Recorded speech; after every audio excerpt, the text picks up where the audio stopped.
Asia का छात्र आज आजादी का अमृत महोत्सव के दौरान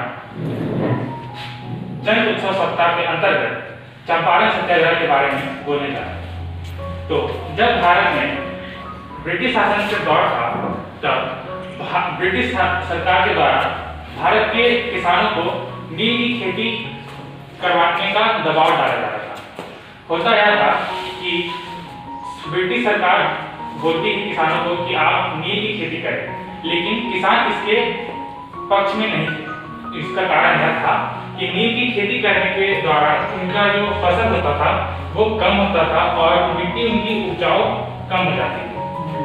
लेकिन उनके बावजूद वो दोनों के बीच एक संधि हुई, जिसको 3 कटिया संधि कहा जाता है, जिसके अंतर्गत उन दोनों पे एक ऐसा एग्रीमेंट हुआ जिसके अंतर्गत यह कहा गया कि एक किसान अपने लैंड पे 15% नील की खेती करेंगे और उसके अलावा जितने हिस्से हैं उसमें वो मन चाहे फसल उगाएंगे।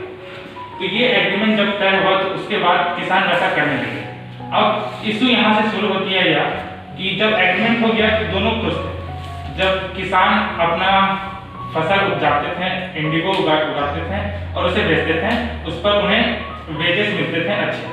लेकिन इशू तब हुई जब जर्मन में 1915 में एक आर्टिफिशियल डाई का इन्वेंशन हुआ।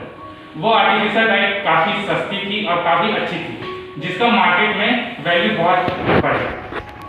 उस वैल्यू बढ़ने से इंडिया की जो फसल थी, इंडिगो थी, वो बहुत नीचे चल गई, मतलब उनकी डिमांड कम हो गई।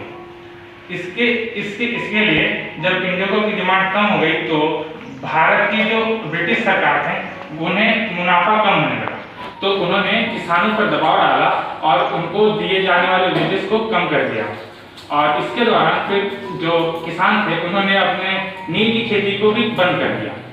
और उस वक्त जब भारत की ब्रिटिश सरकार के पास पॉलिटिकल इन्फ्लुएंस भी बहुत ज़्यादा था, तो उन लोगों ने किसानों पर दबाव डाला और जबरदस्ती उन्हें खेती करवानी पड़ी। और जिसके दौरान जब चंपारण जो एक क्षेत्र था जहाँ पे इंडिगो की फसल होती थी, जहाँ पे ये बहुत ज़्यादा दबाव बढ़ रहा था, तो वहाँ के कुछ लोकल लीडर्स गांधी जी के पास पहुंचे।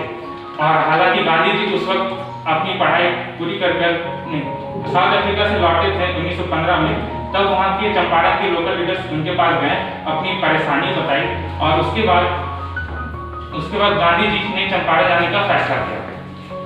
फिर जब गांधी जी चंपारण पहुंचे तो वहाँ पे उन्होंने एक कमीशन बनाई, एक मतलब सिग्नेचर कमेटी बनाई, जिसके अंतर्गत वो सबकी एक सर्वे किया करते थे कि किसको क्या दिक्कत है, क्या परेशानी है उनके लाइफ में। और जिसके बाद उन्हें ब्रिटिश सरकार के द्वारा जेल में भी रखा गया। कुछ दिन तक जेल में रहने के बाद वह जब जेल से छूटे तो उन्होंने एक बहुत बड़ी फाइल तैयार की और ब्रिटिश सरकार के पास जाकर वो फाइल दे दिया। फिर जब उन्होंने फाइल वहाँ पे सबमिट किया तो ब्रिटिश सरकार के पास गांधी जी का इमेज बहुत अच्छा था, उनके खिलाफ कोई वायलेंस का भी केस नहीं था, तो उनकी बात को मानने के लिए एक इंडिगो कमेटी का चयन किया गया। फिर जब वो इंडिगो कमेटी बनी तो उसमें महात्मा गांधी भी एक मेंबर थे और उसके बाद उस कमेटी ने एक लेजिस्लेटिव असेंबली चंपारण में एक एक्ट पास किया जिसका नाम अग्रेरियन एक्ट था, जिसके अंडर में 3 खतिया सिस्टम बंद कर दिया गया।